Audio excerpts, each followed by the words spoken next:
Welcome, Bruce. How are you doing this morning? I'm good, thank you. I'm good, appreciate it. Thank you for inviting me today, Chris. No, it's a real pleasure. As I mentioned in those welcome notes, we've had you speak at conferences with us in London, the Digital Transformation Conference a few years back, and even going further back, we had the Tech for Britain conference as well, and you've shared much kind of insights around the subject area, and obviously that landscape has changed dramatically over the course of the pandemic, the last 12 months, 16 months now.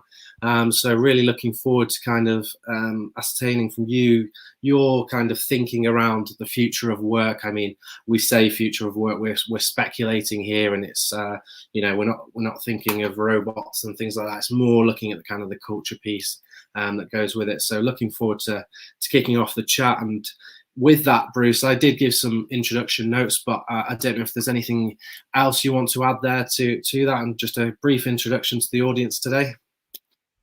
Yeah, my career is principally in tech, and an interest in tech, an interest in sort of working in big technology firms, kindled my interest in workplace culture and how we can work in a different way.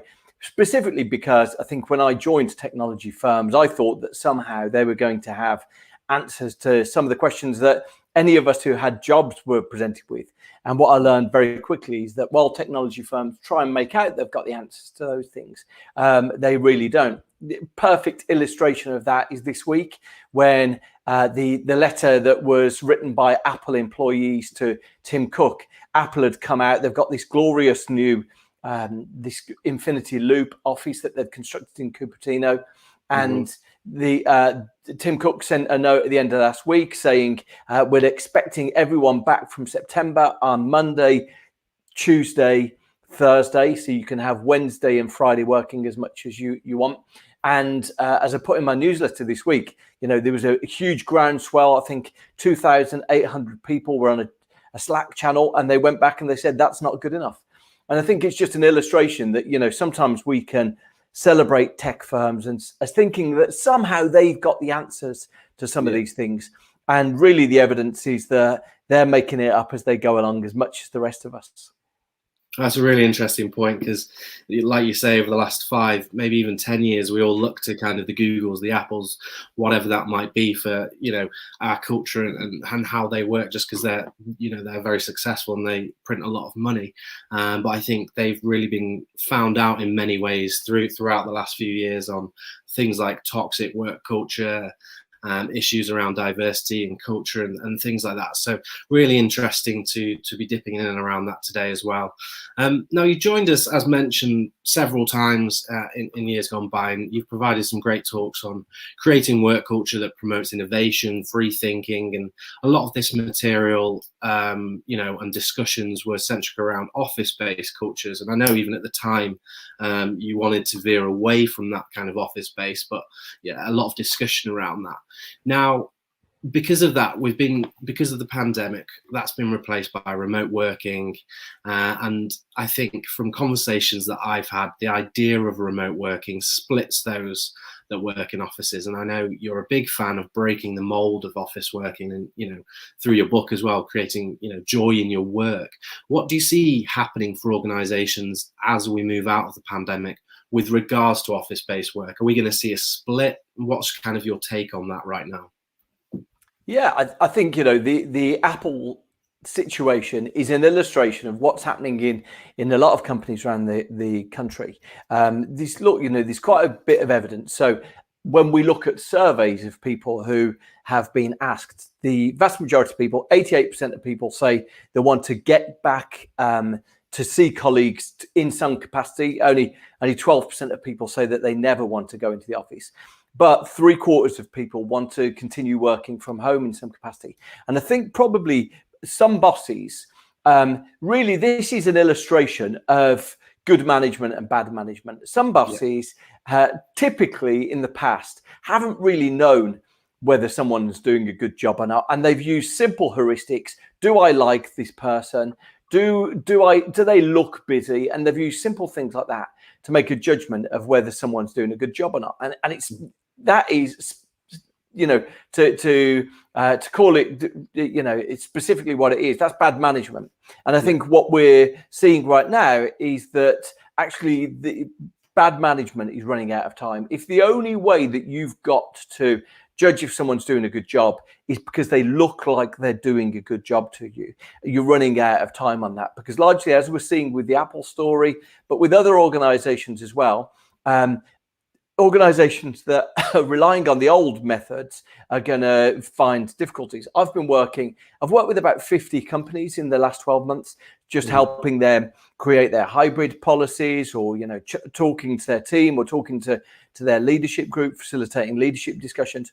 And what's really struck me is that a lot of organizations who've been, I guess, inspired to think about how they can reinvent their culture are saying everything's on the table. Let's just focus on what the job is. Let's focus on outputs. Let's focus on getting the job done. And then there's a lot of people who are just complacently built with tradition.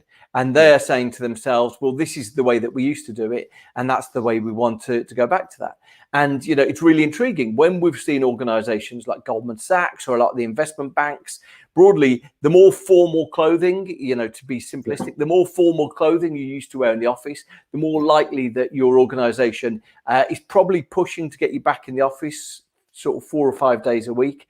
And what we've seen is that actually, if you wanted some other metric that correlates with that, I did some research that I put on my newsletter, that I was able to collaborate with someone in Australia.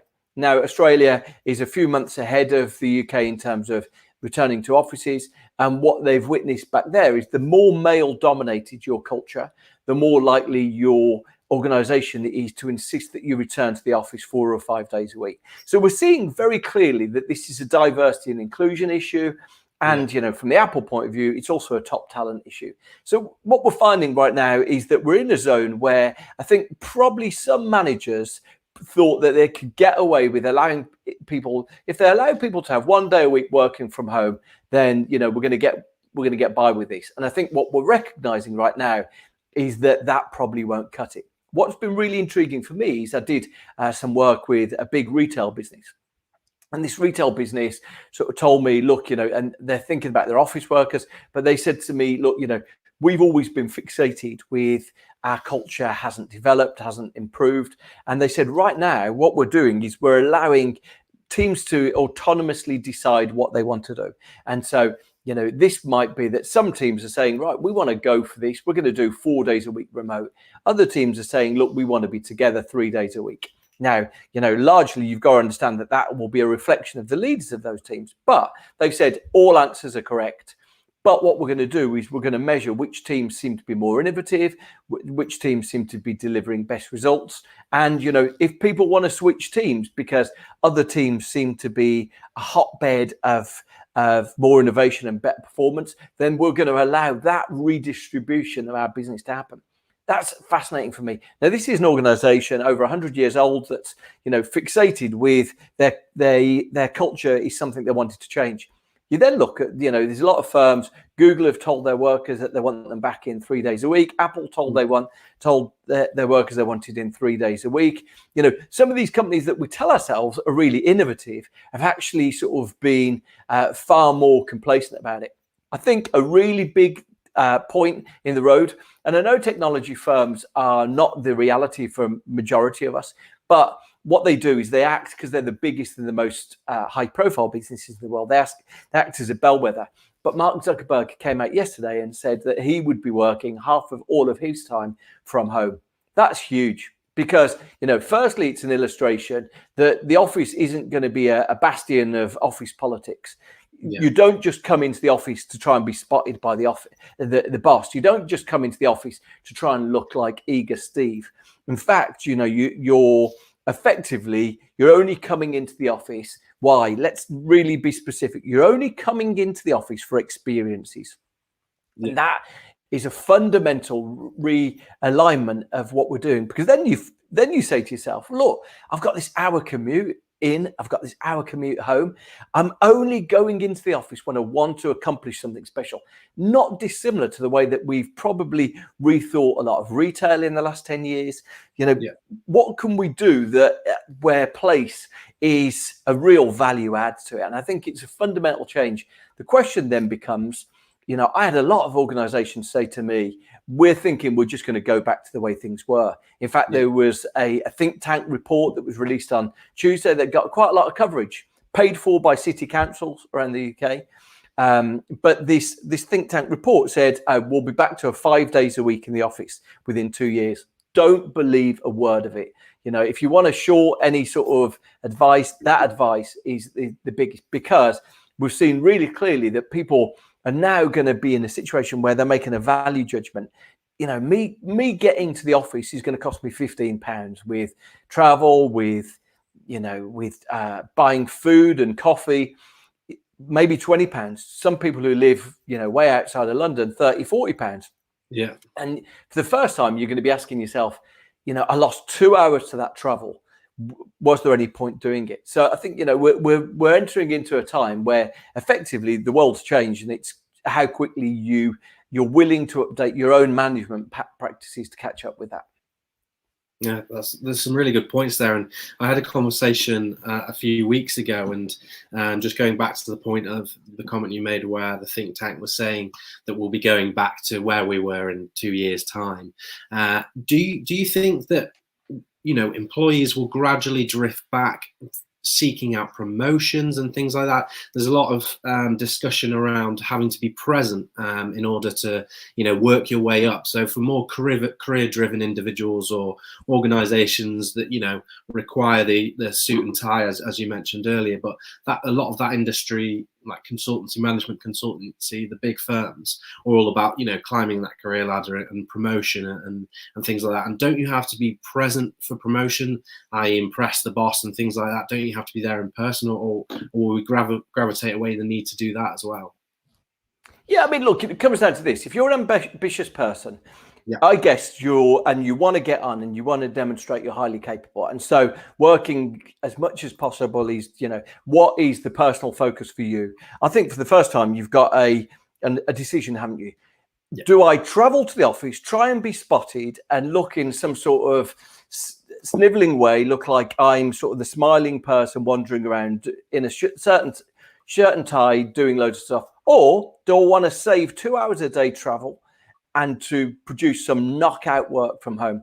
Good luck to you. It probably defines your culture, which of those you choose to do. And there will be some people who believe being in the office will make them look like they are better, more capable, more creative.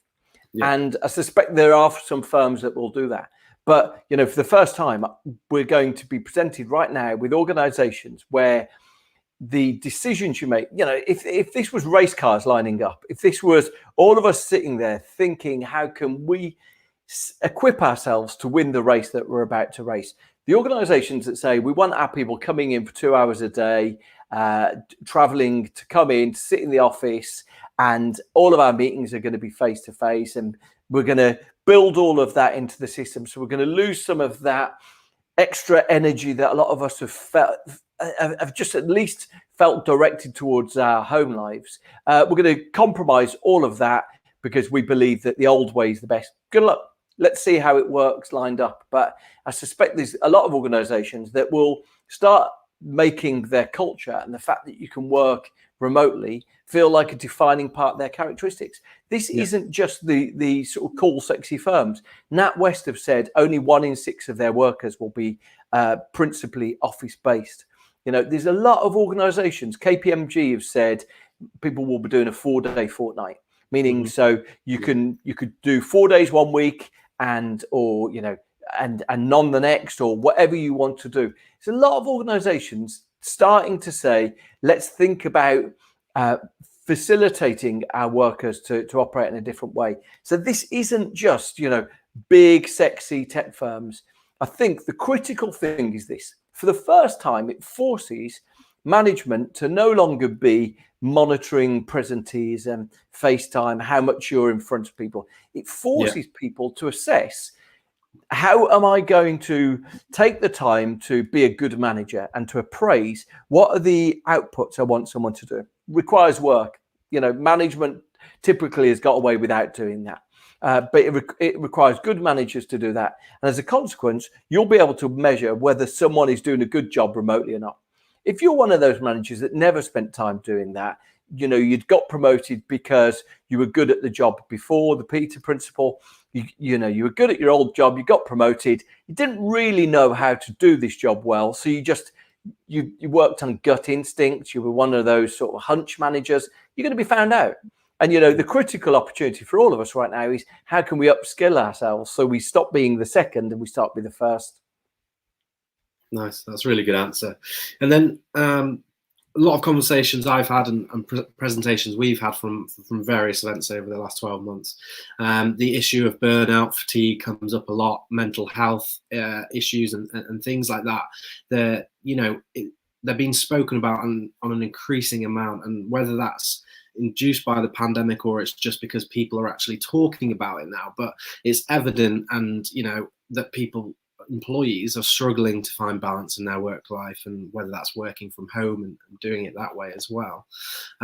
We had this pre-pandemic, those issues, but how can leaders address this balance, and what's their responsibility with this? And is it also possible to eradicate this kind of behavior from the way we approach work? Obviously with the office, we're there 9 to 5, and then there's a cut-off point. You go home, you cook dinner, you relax. With kind of working from home, we're failing to kind of cut that gap away and actually relax. We're constantly working. What's your take on that, Bruce? Yeah, look, I think we're still operating in this strange situation where we're all working from home. There's no variety yet, and come September, maybe come July for a few organizations, there's going to be far more variety, where we've got freedom to go around and operate in a far more varied way. I suspect for a lot of people that'll be quite energizing, but we'll work out very quickly that some of the things that we believed that we needed to do face to face, we don't necessarily need to do. If one of your things that you've talked about over the last 12 months is, we need to do our meetings face to face, I suspect organizations are going to be presented very quickly with the idea that actually some of these meetings we don't need to do face to face. To travel an hour to get to the office on the dot for 9 o'clock, so leaving the house at 7 or whatever you're doing, to get to the office for 9 o'clock, to be in a stressed state, to do a meeting where we probably each speak for 3 minutes. I suspect we're going to be probably a bit more candid than we possibly imagined before about, okay, this doesn't feel like a good use of time, good use of energy. Critical thing is, for any organization, almost every organization operates in a competitive space, and they operate in a competitive space for customers, but they also operate in a competitive space for employees. And employees, there's really good evidence. The US is probably a little bit ahead of us in terms of opening up. About 3 or 4% of the job market changed jobs in March. About 3 or 4% of the jobs market changed jobs in April. These are really big numbers. Yeah. And it's an illustration. I think we've seen evidence that around 40% of Microsoft published a full analysis last week, but we've seen evidence that about 40% of knowledge workers say they intend to change jobs. Now, if you think they intend to change jobs because they want a sort of a nicer office, I suspect you're going to be surprised. I think a lot of people are thinking, okay, I've learned a way to do work now, and I want an environment that's going to respect that. It's a bit like, if any of us were thinking about university and someone said, oh, the only way you can study at this university, we're teenagers, we're thinking about the only way you can do this university is you've got to come and sit in the university library every time you want to study. Now, most of us would say, wow, that seems anachronistic. That feels like sort of factory mentality. Yeah, I can't work late and do an essay when I need to, or I can't work, in the sunshine when I need to. Wow, okay, that's what some people are proposing that we try and do with work. And so, I think there's been the fundamental thing is that witnessing through all these big firms, there's been a fundamental change about the expectations of workers and the acceptance of how we can do our jobs. And the organizations who are reluctant to embrace that will find that in a year or 2 years' time, they're forced to embrace it. And so it's just a question of when you accept that reality has changed, I think. No, that's a really good point. I like the analogy as well. And then we touched before on how often we turn up to the office, whether, you said about, I think it was KPMG doing the 4 days in 2 weeks. What about actually reducing the working week? I think organizations across Scandinavia have, in recent years implemented a reduced working week, reduced hours working. There's debate around whether that increases productivity, and obviously with a lot of leaders, old school mainly, thinking it will reduce productivity. It obviously depends on the industry, but do you think a 4-day working week is a good approach to the appropriate industries, and do you think it has legs moving forward? Yeah, I mean, look, there's a lot of discussion on this because I think there's a keenness to understand what's the best way that we can do knowledge work, and what's the best way that we can bring some inventiveness to the way that we're doing our jobs. If your job is a lot of knowledge work, is thinking about what we did last year and thinking about how we can do it a little bit better this year. And if your job then is to bring that sort of inventive reimagining to what we did last year, or to bring new contract in, or whatever it is, then being in a less fatigued state seems to correlate with doing that job better. So there's good evidence for that. I think the critical thing is, though, that if you've built the architecture of employees at your firm working on video calls from the moment they start to the moment they finish, punctuated only by people doing emails, then switching to a 4-day week isn't going to accomplish much. I think you need to think about how you can use the units of output, the units of productivity, the units of thinking that people have got in a more reasonable way. So I suspect it's thinking about outcome rather than inputs. That Sure. Look, there's a real there was a real push for this last year. I think had we not gone it, there was a couple of books published about it, sort of giving really good evidence of organisations that had gone down to 4-day weeks. There was a trend just at the end of last year that the Spanish government moved a lot of government workers down to 4-day a week. Unilever announced that they were moving as a test all of their workers in New Zealand down to 4 days a week to see the impact. So 3's a trend. I couldn't find a third one, but there was definitely some evidence that we were starting to look at doing things differently. But the critical thing, I think, is that it's just that those things have got to probably demonstrate themselves on a productivity basis. Sure. Good answer. And then we've delved into the world of digital tools and technology over many years with our digital transformation conference series, and we're looking at the digital workplace is more of a fine eye at the moment. It's clearly incredibly overcrowded with hundreds of apps to choose for collaboration, communication. How critical are these tools going to be for businesses over the next few years as we recover from the pandemic and move to hybrid working, move more to remote working, and how much do they need to evolve to render more effective, to bring back more human elements to these technology apps that we often use every day?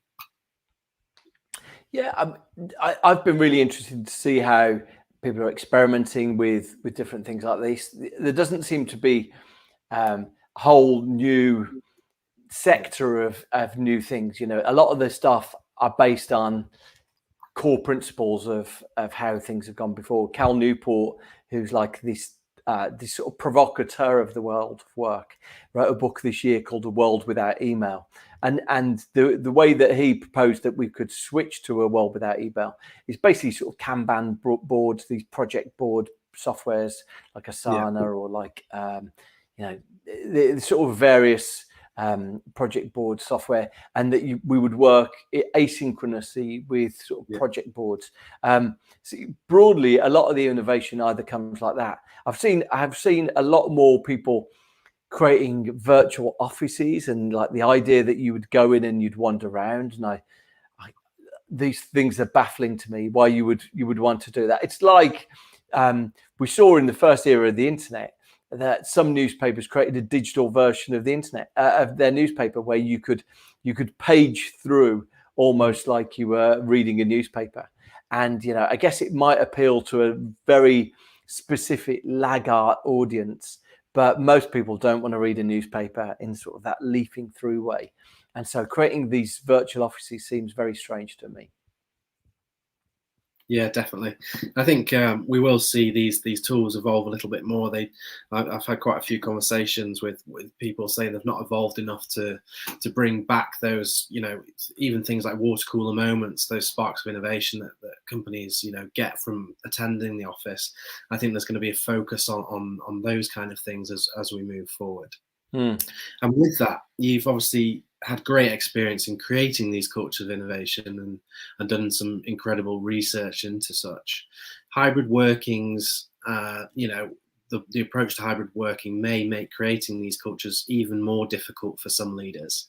What do you think will be the major challenges firms face when it comes to hybrid working and creating that culture of innovation? Yeah, biggest issue bar none about working in different space is trust. And, trust can be cut in multiple different ways. I think, probably the biggest risks about trust are going to be between groups that don't necessarily identify as the same as each other. So, younger workers may well not trust older workers, especially, if we've got a situation where older workers want to come into the office less. Younger workers don't have the setup at home, and so they're coming into the office because it's nicer facilities. And unless you've sort of worked to build a culture of trust, very easy then for younger workers to say, okay, I'm not convinced that person actually works in the afternoons, or I'm not convinced they work. Building trust in multiple different ways is a really critical consideration for anyone working remotely. And that goes to the boss-employee relationship. It goes to sort of generational skew. It cuts in many different ways, really. Mm-hmm. So is that the fundamental kind of building block to creating a culture of innovation, trust? Yeah, I mean, just I wouldn't rule out the importance of getting people together face to face. The reason why a lot of the cultures but being intentional about why you're doing it and what the objective is. But the reason why a lot of online communities have got this sort of passionate energy that runs through them, but they still gather face to face, is because we often sort of love the reality of connecting, affinity on, whether it's a fondness for a certain sort of fiction or, comics or movies, or music. People love getting together face to face because innately humans are sort of programmed to be social. And, the best organizations will be thinking, what can we do to get our teams together, and so that they can channel some of that. So I think, thinking about what you're going to do to make the team feel like a team is going to be a really critical consideration. I've always been a big fan of that sort of human synchrony that we get from being around each other, but I don't think we could underestimate the importance of that going forwards. Yeah, no. And then we've touched on this a little earlier in the conversation, but WeWork's CEO recently said it's easy for companies to spot their most engaged employees, stating that they are the ones who want to come back to the office. His opinion is going to be clearly reflective of their own, organizational needs and profit lines. But does the statement carry any truth in your opinion? No, it's a shame he said that, actually, and he tried to retract it the day later. I think it's one of those things where you say something that's healthy to your business, and then you realise that you've sort of said something that's apparently not helpful and a little toxic. So he retracted it the day later. Look, I think we're going to find there's going to be a lot of organisations. I've spoken to, like I say, I've worked with 50 organisations in the course of the last 12 months. And 3 or 4 of them were like, okay, when you talk to the team, tell them that we're coming back to the office face to face. I've chatted to some organizations who have had their workers in the office throughout lockdown. say, and they, these were financial firms, but they told their workers, we consider you to be essential workers, so you need to be in the office face to face. So there's some organizations that are going to do this, but a lot of the organizations that maybe told me we're not sure about remote working a year ago have now recognized that there are some strong upsides. And look, let's look at another example. The British government, I think, initially were very strongly of the opinion that people need to be back in cities. You'll remember sort of that weird back and forth that we had in September, where there were stories from the Prime Minister saying, people need to be back in the office or they're more fireable. They won't be seen as doing a good job. And then within 2 weeks, there was another lockdown. So we're in a situation where there's obviously mixed messages going out. I think what we witnessed, though, is we've witnessed that there's been an evolution of what the standard thinking is. And I think the WeWork guy's shown himself to be a bit out of step. It's a bit like this Apple approach. There's a lot of managers who think, what would be the easiest thing for us to do? We've got this lovely office. We're going to invite people to come back. What they've discovered is workers have said, hang on, the reason why you told us we couldn't do this before is because we weren't able to do the job there. We've just had a good year of results. We've just had a good financial outcome, but we've also economized on this travel time.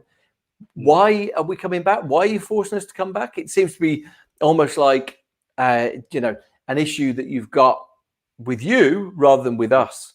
And I think, that's the discussion that's going on with a lot of people. But I've been really intrigued. Like I mentioned before, some of the organizations that have been most keen on this have been surprising. I worked with London Council about sort of 9 months ago, and they told me, look, we've, in the old days, that was one of the organizations that everyone just had a desktop computer, probably sort of, running on an old Pentium processor. It was like relic of the 1990s.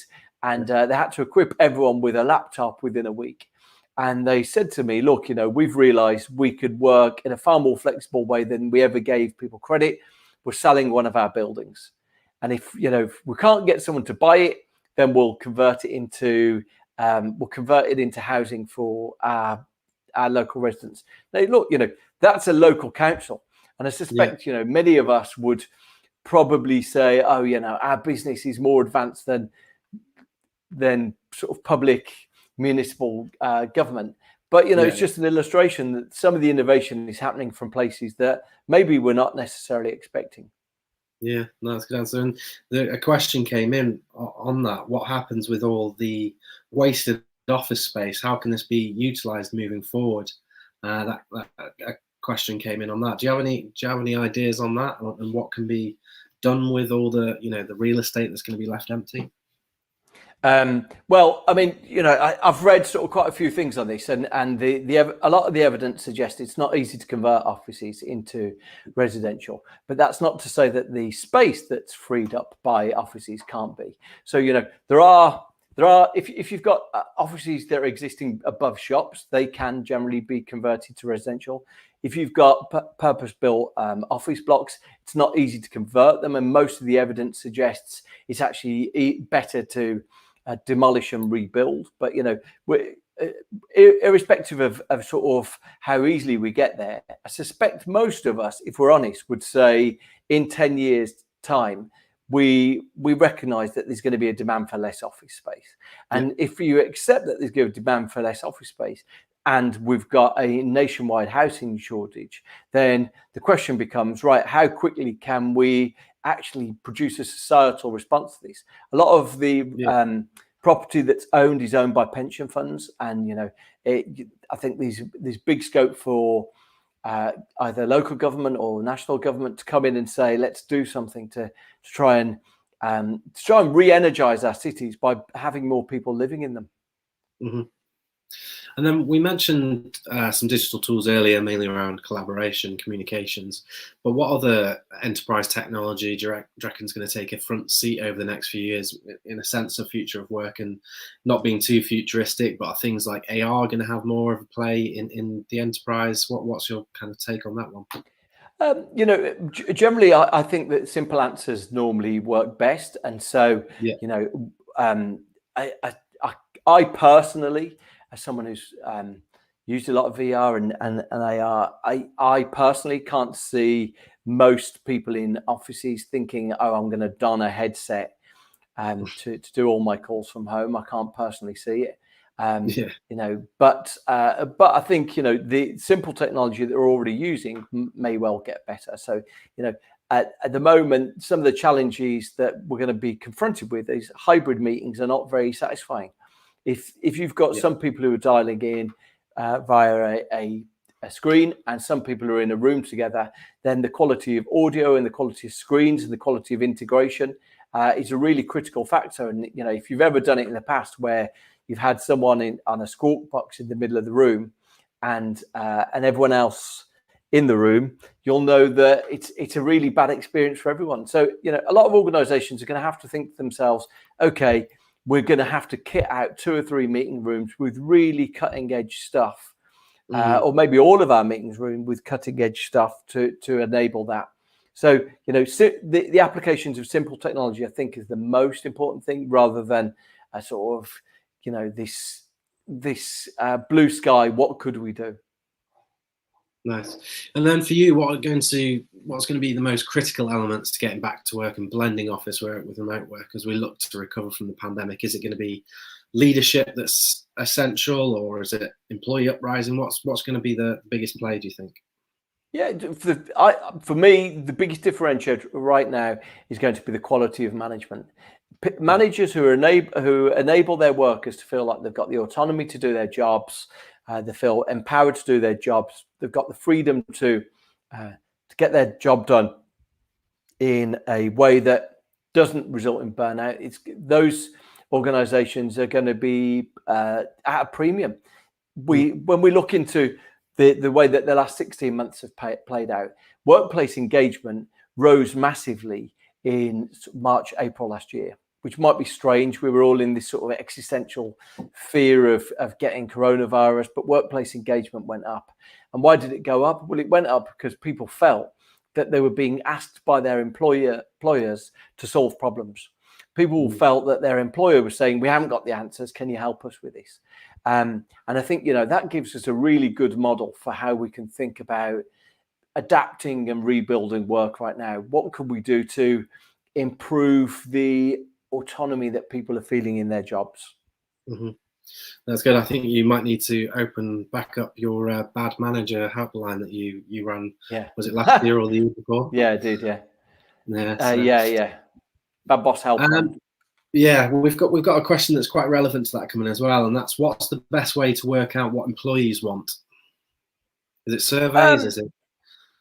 Yeah, I mean, generally, if employees feel that they've got the forum to speak, then they will. The interesting thing in the Apple letter was that, and it's worth reading. You can find this sort of the Apple correspondence. The Apple letter says repeatedly over the last 12 months, management claimed to have been thinking of our best interests, and yet they've come back with a solution that apparently no one or very few people here want. And by managers claiming to represent our best interests, they're in fact just saying what management wanted. And it just gives you an illustration. Unless you're listening, even big organizations like Apple, unless you're listening, you might be called out for it. So I think we're in a situation right now where just probably a simple survey and allowing people to candidly express what they want. The other one is just, I really loved, I worked with one packaged good company. So that's sort of company that puts items on your supermarket shelf. And they said, the critical thing for them was that they knew that the big issue was managers. And so their remote working policy was you could work 3 days a week at home with your manager's permission.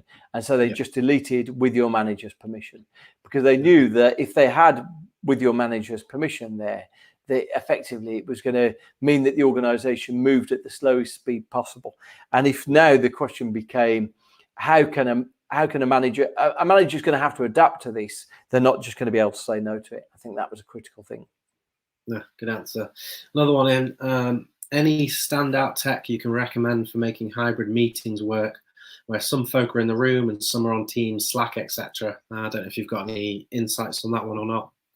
Yeah, I mean, look, I'm a big fan of trying things in a different way. One of my old colleagues at Twitter wrote a really interesting blog post called the Silent Meeting Manifesto. And as a way to as a way to get people to voice dialogue in the room, it's a good way to capture all of the inputs. So if you search Silent Meeting Manifesto, you'll find that. And I think, that's what I would suggest, really. Mm-hmm. Very good. And then finally, and this kind of ties into our wrap-up question anyway here, someone's asked, what are the 3 most important tips for medium-sized businesses in the age of hybrid work? And I was going to round it off with any top tips and tricks for those leaders that are, mapping out their return to work. So a bit of a double question there. Tips and tricks on return to work for leaders, and any tips for medium-sized businesses for, in the age of hybrid work. Yeah, the most critical thing right now is working out how you're going to measure output rather than input, and enabling your team to do that. And, that may well result in you actually reappraising who's doing a good job and who's doing a bad job. It might force you to reconsider the attitude you're taking on various things. The evidence seems to be, back to that evidence that during lockdown engagement went up. Evidence seems to be that small teams that have fewer dependencies work better than big teams. I was really struck. I chatted to some of the early employees, early leaders at Amazon a couple of weeks ago. And one of the things that Jeff Bezos said early on is he said, we want to create an organization that doesn't require communication, meaning specifically that the more communication, the more meetings that people have to attend, the more emails that they have to send, they are things that slow people down. We want to create a setup where there's as few communication dependencies as possible, because it enables people to get their job done quickly. And I think that's for medium-sized businesses, that's a critical thing. How can we enable teams to work in, short sprints, self-contained sprints that enable them to get their job done without necessarily having to be on 16 to 30 hours of Zoom calls a week? Yeah. Well, that's great, Bruce, and that's unfortunately all we've got time for today. I really do appreciate you joining, for sharing your wisdom and your insights. I know you spend a lot of time doing research on this topic and work culture. Your book is brilliant, The Joy of Work. It appeals to many people working within different enterprises with different industries, so highly recommend that. I know you're working on a new book now. When's that out, and what can we expect within that one? I've probably got a month to submit it, and it'll be early next year. Perfect. Well, really looking forward to that. And Bruce's Make Work Better newsletter, do subscribe to that. There's a QR code on screen now, so just scan that and it'll take you to that page. It's well recommended. It's very popular and has a very high subscription base, so do join that. And Bruce, thank you so much for joining. Appreciate it. Thank you, Chris. Real pleasure, and look forward to hearing more and following you on LinkedIn for continued narrative on the subject area.